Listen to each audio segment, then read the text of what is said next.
in thenang zan kwari ta lai ma pari la kan ning chuang lo nge sui lunga leng sei to ne chung mu van lai alo leng duai duai lung di avi aher zela aher sang zela lung dia don phang vana in thenang zan kwari ta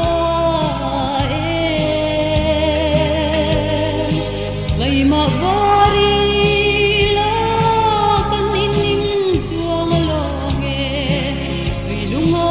le si to ne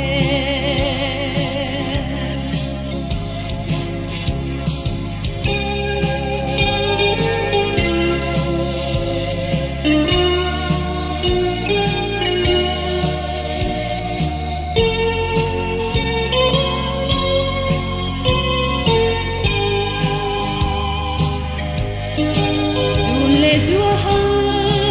vang borde kan in then mai tur hi